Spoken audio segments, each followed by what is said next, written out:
The matchup between the Kansas City Chiefs and the Dallas Cowboys just got a whole lot more interesting. We'll dive into it next.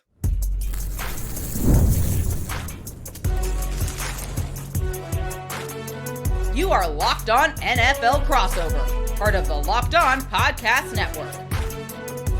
Your team every day. Welcome back to this crossover edition of the Locked On Chiefs and Locked On Cowboys podcast, part of the Locked On Podcast Network, your team every day. We are now the #1 sports podcast network, and today's episode is presented by Prize Picks. Download the Prize Picks app today. Use promo code LOCKEDONNFL to get $50 in lineups after you play your first $5 lineup. Welcome back. I am your host, Marcus Mosher from Locked On Cowboys. That is Ryan Tracy from Locked On Chiefs, and we are going to break down this Thanksgiving Day matchup between the Kansas City Chiefs and the Dallas Cowboys in the mid-afternoon. And let's start with some of the biggest storylines, because there was a point, Ryan, last week when the Chiefs were down 20-9 and the Cowboys were facing this big game against the Eagles, where I honestly wondered, was this game going to matter for either the Cowboys or the Chiefs? Not the case. Huge game for both of these teams. I was absolutely with you. I shaking my head, pulling my hair out. There's not much left, but that's all right. And now we get to flip all the scripts. And I think that's kind of been the tail of the tape for this whole season is starting one direction for both of these teams, starting to turn it around, getting to the point where epic win for your team last week. I mean, a must win for my team at this point. And now they're all like, oh, wait a minute, maybe we can make a run. Maybe we can rise above what we've been putting out on the field to this point. I'm pretty excited about it, but it feels like it's just more of the same to me. Chiefs have to have this game. It seems like the Cowboys probably do too. Yeah, and the Cowboys' chances to make the playoffs it's a lot harder in the NFC. You look at the wild card teams, all those teams have 8 wins. The Philadelphia Eagles already have 8 wins. So it's going to take like an epic collapse from other teams for the Cowboys to get in. But when you look at this Cowboys schedule, you were seeing the Eagles, the Chiefs, the Lions 3 games in a row.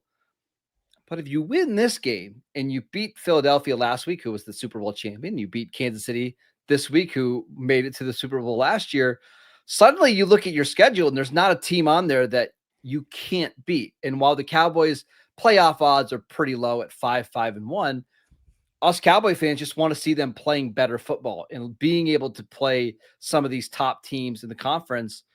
And again, if you beat the Chiefs on Thanksgiving Day, you're trending in the right direction. And I think for Cowboy fans, with how bad this season has gone, doing that is pretty impressive.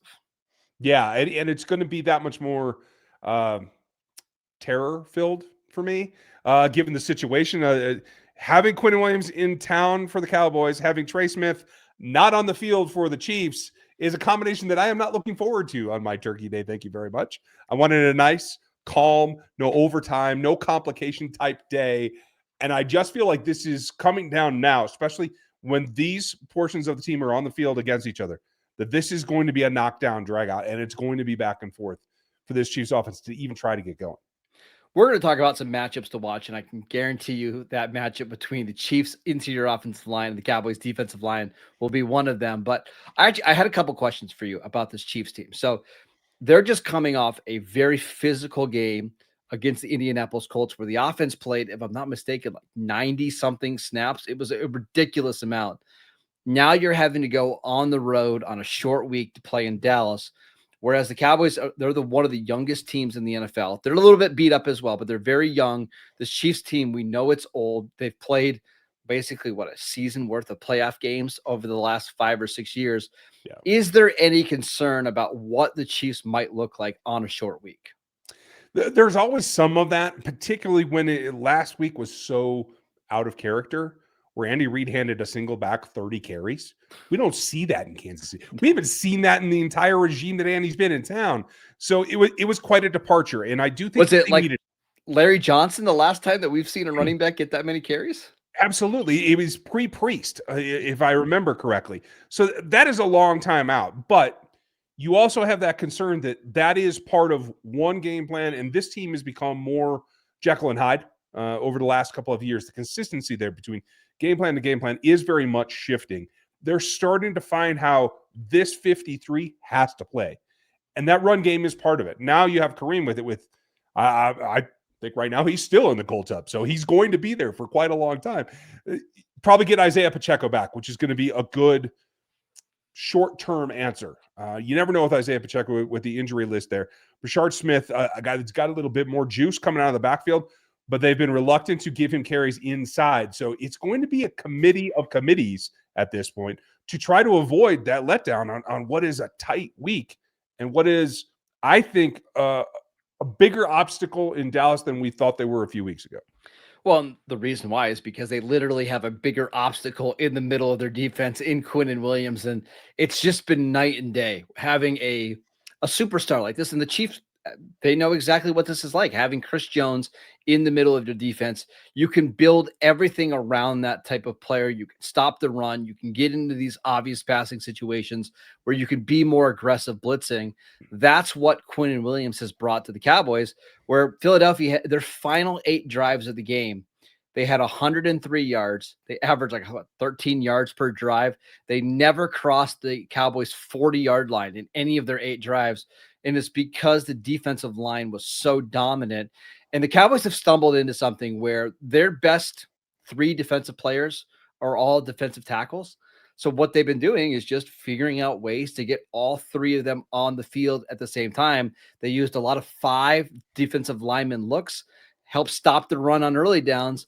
And some of these teams that have offensive line injuries like Philadelphia, they just didn't know how to counter it and how to block it up because you end up getting one-on-one matchups. I think for the Cowboys, they eventually teams are going to figure it out to a degree, but there's only so much that you can do to block guys like Quinn Williams and Kenny Clark and Oso Odigizua.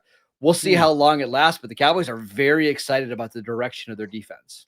And I would be too, especially given the season culmination here, going from what is an outside rush pass heavy to the interior having to stir the drink at this point.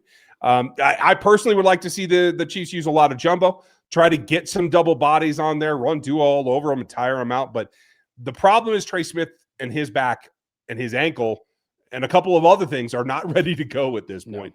So there will be a backup in there. It is most likely Mike Caliendo. That's not confirmed at this point, but that is a 90th percentile chance. And that's problematic if you want to try to run that direction. You could probably get by with some quick pass game. You can probably do a couple of other things, but this is going to be a find where Q is and attack him with as much of the offensive line as you can and hope you survive the rest.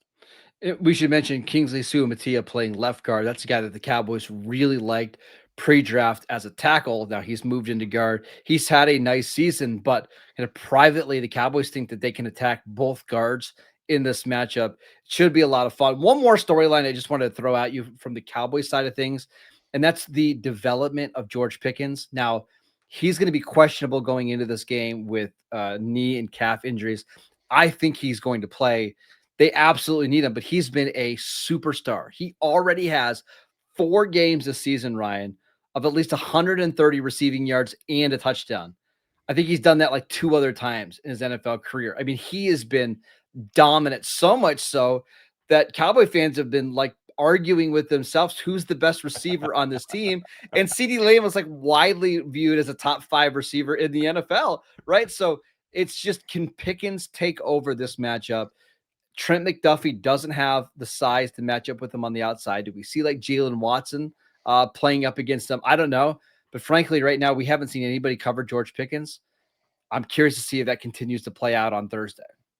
And, you know, I am really interested to see how it works as well, because I think you're going to see waves. It will start with Jaylen Watson, absolutely, because I think the physicality has to be there. I think George, from what we know of him, I don't know how he's feeling in Dallas, but previously, he's a guy you can get under his skin. You can take him out of his game, and I think that is exactly what Jaylen Watson does very well. They're going to run Noah Williams. They might even give him a couple looks of Christian Fulton, although I'm going to hold my breath while they do. But it will be a committee on that side of the corner as well. And I do think you're going to see Trent McDuffie move around the formation a little bit. The question will be, what do they do out of the slot and how do they choose to attack that? Should be a really fun matchup. Let's talk about some other matchups that we are excited to see on Thursday afternoon, including Tyler Booker versus Chris Jones. We'll get to that next. This episode is brought to you by FanDuel. The NBA is back, and there's not a better place to get in on the action than FanDuel, the official sports betting partner of the NBA. Even if you missed the start of the game, or if you just want to ride the hot hand, FanDuel has live bets on everything from who's going to score the next bucket to fourth quarter comebacks. Plus, you can even combine your live bets into a same game parlay for a shot at a bigger payout. It keeps every game exciting, especially when your team's making that late game push. The basketball has been fantastic to start the year. I mean, I've just been hooked, partially because my Lakers are looking really good right now, but every single night just delivers awesome matchups and games. So right now, go over to FanDuel. They've got an incredible offer. They're giving away $300 in bonus bets to new customers when you bet $5. All your bet has to do is win, and you'll get $300 in bonus bets. So head over to FanDuel.com to sign up and play your game with FanDuel, the official sports betting partner of the NBA. Welcome back to this crossover edition of the Locked On Chiefs and Locked On Cowboys podcast. We'd like to thank you for making us the #1 sports podcast network. Ryan, let's talk about some matchups, because this game is littered with interesting matchups on both sides of the ball. But what's one of the ones that you're going to be paying the most attention to? Well, for me, it always starts with the defensive side, what you can do to kind of get somebody out of their game. And my take will start with a question of you. Is it Nate Thomas that I need to go watch? Is who we're going to see at right tackle? Yeah, so it's Tyler Guyton's going to be out with a high ankle injury. Nate Thomas has started several games for the Cowboys this year and actually has played pretty well, but that's who's going to be at left tackle, yes. That's the premier matchup. George Karlaftis is a guy that can get, with the right matchup, on a streak. It's getting that engine started that has been the challenge at this point. A lot of attention goes to Chris Jones, as it always should, but it's about making the most of double teams elsewhere. So if Chris is getting that attention, you have to make him pay. A backup in at the right tackle spot, just like on the Chiefs line, you have to expect to attack that. And I don't think it's just with George Karlaftis. You're going to see some blitzing. You're going to see some five-man rushes that aren't necessarily bringing DBs like Spags likes to do, but it is all mostly going to be designed to allow George to get into a rhythm, to get him to be that true second pass rusher that they need. That's job #1 on the defensive side for me. Can't wait to watch it. Nate Thomas has had a very good season as a backup. I do wonder if he's one of these players that the more he plays, the more he gets exposed. But last week he came in against Philadelphia, and in that second half of the game, the Cowboys were basically in a must-pass situation the entire time. He held up incredibly well.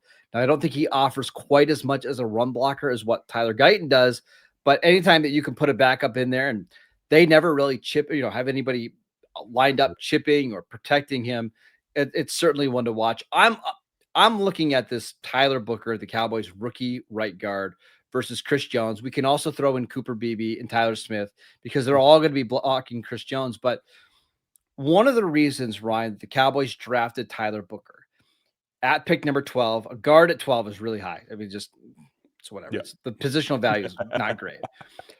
But they thought they needed to be more physical, and they needed to add an edge to their offensive line. They have a bunch of really good players, but there is a lack of physicality in that group. Not with Tyler Booker. They went and drafted him because of games against like Dexter Lawrence in their division, Jalen Carter in the division. And now you're playing, in my mind, the premier defensive tackle in the league in Chris Jones. I don't expect Booker to win every matchup, but if he can win his fair share of matchups, I think the Cowboys should be able to control this pass rush. It'll be really interesting to see if that's the way that it works out. I have not done a ton of film on him as a professional, but spent a lot of time with that tape when he was coming out in the draft. And one of the issues for me was hand placement and hand ability to staunch a pass rush. And that's Chris Jones's bread and butter. He's going to have fast hands all day long. I'm not certain that he's going to be able to get his hands on Jones enough to slow him down. So what he's going to have to do is either have help or guide him away from the path of least resistance to allow that run game to take over, because that's what I'm concerned about is the Javonte Williams effect. We've seen it in Denver. We're familiar with the back. But what it does for this offense, as I've tried to scout them here, is set up not only your outside guys that obviously are going to draw attention. You're probably going to have at least a bracket, if not a match kind of zone that's going to take both of them way over the top. So it comes down to what's the next matchup, and it's running and then the play action to Ferguson, because the Chiefs have struggled against tight ends. The fact that Warren did not go off on them last week from the Indianapolis Colts was a miracle. I don't think they have 2 in a row. So my expectation is that tight end matchup against the Chiefs safeties is going to be one that we're going to come back to as this game unfolds. Another matchup that I wanted to mention, this is mostly because I love this guy pre-draft and I wanted to talk about him, is Brashad Smith, the former wide receiver that moved to running back. I was kind of hoping the Cowboys drafted him. Instead, they took Jaden Blue, who's been a healthy scratch for like the last 2 months. But the Cowboys gave up a ton of receptions in the flats last week to Saquon Barkley. They could not cover running backs leaking out to the sideline. And that's where Brashad Smith, if you watch any of these games with the Chiefs, that's where he does most of his action. And with the Cowboys, again, using more of these 5-man defensive lines, they can get exposed with guys leaking out to the backfield. If the Chiefs were wise in this game, I think this would be a heavy Kareem Hunt and Brashad Smith game. Use Hunt on short yardage, use Smith on passing downs, because that is an area the Cowboys have struggled. And that makes perfect sense to me. That's what I'd like to be able to see them do. I just don't know after that last game on 3 days rest, Kareem Hunt's going to be able to carry that load. They've been a little reluctant to let Smith run in between the tackles. So it's going to be about whether Isaiah Pacheco is able to actually contribute. He was practicing last week. They held him out. So I think that was in preparation for this matchup. Mm-hmm.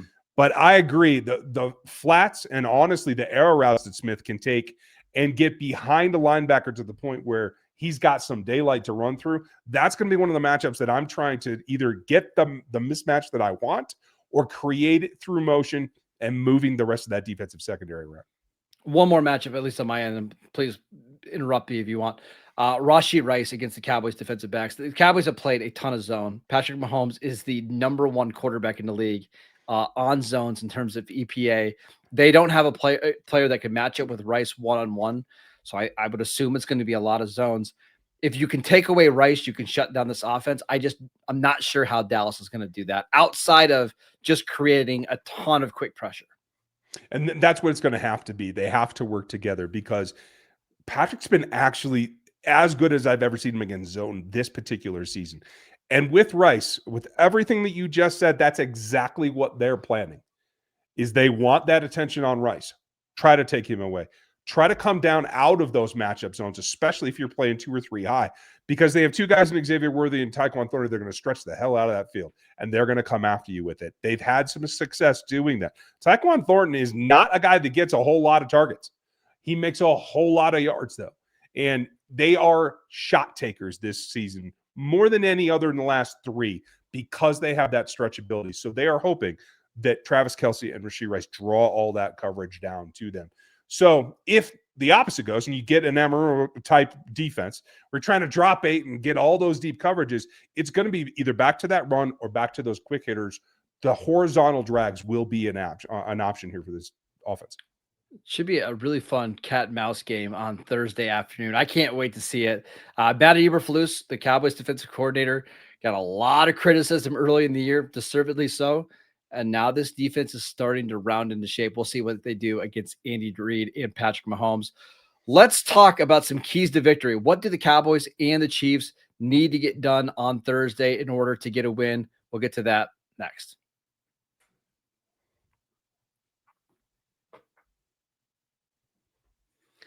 Welcome back to this crossover edition of the Locked On Chiefs and Locked On Cowboys podcast. We'd like to thank you for making us your first listen of the day. For your second listen, check out the Locked On NFL podcast. 2 shows every single day, 1 in the morning with Tyler Rowland, 1 in the afternoon with Tony Wiggins, available wherever you get your podcast. All right, Ryan, let's talk about some keys to victory. What do the Chiefs need to do in order to win this game? Because if Kansas City does win this game and you get to, they would be 7-5 at that point, or 8-5. It would be 7. I'm sorry to say. 7-5 though, at least puts you back into the AFC wildcard picture. You hope Jacksonville slips up. Maybe Buffalo loses to the Steelers this week. It gets you back into the hunt. What do they need to do that? It's multiple things, but the emphasis really has to be on the offense. They found a spark of what they used to be able to do. It's going to look a little bit different, but they have to sustain that. The defense has been able to rise to the occasion. While this is one of the biggest obstacles in their way, you have to feel like they're going to at least keep you in the ballgame. The offense has not always done that this season. So what they have to have is balance, and this offense has to be able to put up points to try to keep up with all of the offensive weapons that we just talked about on the Cowboys side of the ball.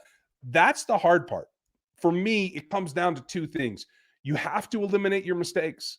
The penalties have been ferocious lately in just degrading their ability to be efficient with the ball, and you cannot turn over the ball. Patrick Mahomes, in particular, has been a little bit sloppy with some of the things that he's been doing. He's been over-scouted and playing into trends that he now has to break. If he can do that, I think they have a chance. And on the same side, I mean, Dallas last week, you want to talk about penalties, turnovers. In the first 20 minutes of the game, I got a list. I'll read you some of the list here. Listen, this is the first 20 minutes of the game.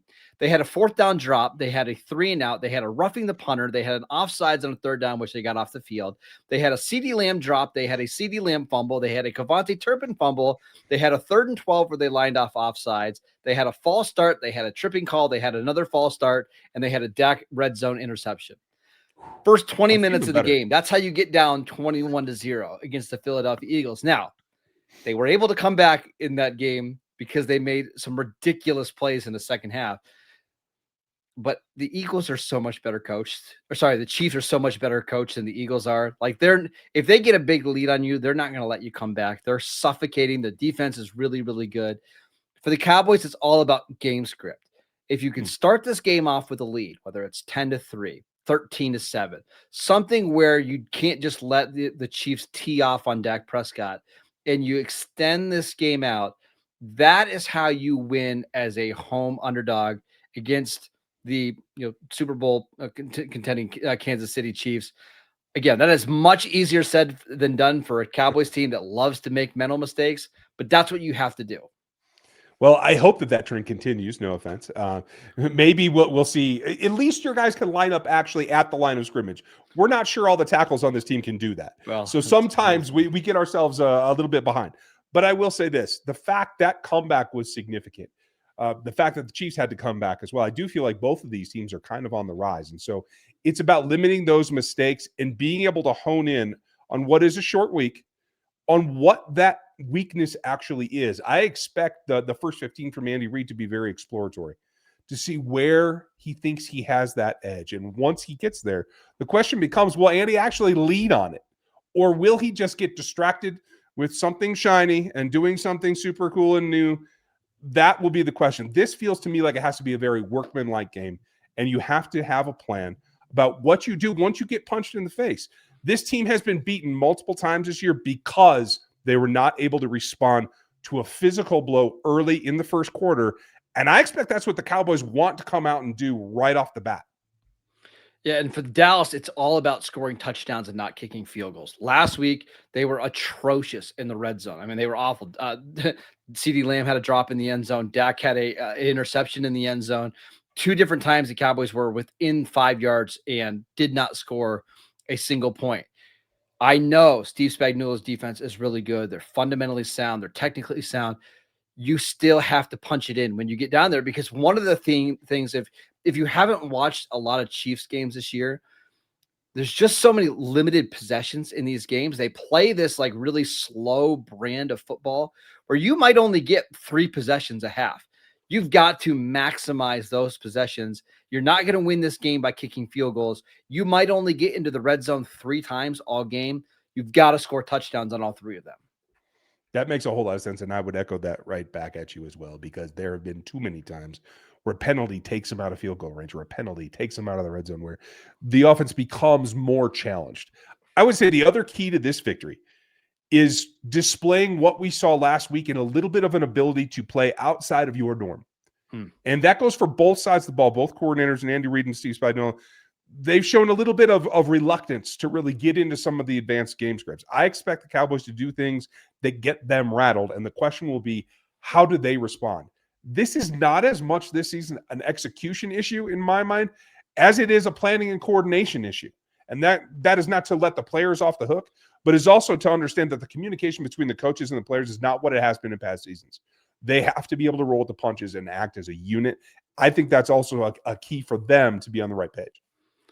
There's not really a must-win game in middle of November, but this is pretty close. Like for the Cowboys, if you go 5-6-1, you're not winning the division. You're not making the wild card. Essentially, your season is over unless you go on a fantastic run and a bunch of teams lose games. And the same is true for Kansas City. Like with Kansas City not having tiebreakers against Buffalo and Jacksonville and the Chargers right now, you can't really afford to be 6-6 with their upcoming schedule. You kind of have to win, and that's going to make this game really exciting, really tense. It's got a big game atmosphere, and it just so happens to be on Thanksgiving where everybody's going to be watching.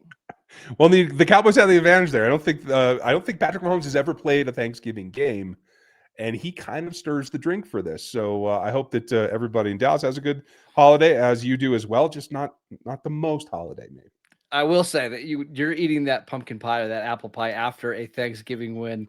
Nothing tastes better. So I'm hoping that Cowboy fans get to have that. I'm sure you are as well with the Chiefs. Tell the people where they can find all of your great work. There is a ton of it. It all starts on X at Ryan Tracy NFL. You can find me at NFL33.com, where we run down the league and the draft, as well as Rogue Analytics. Appreciate that time, Marcus. It's good to talk to you.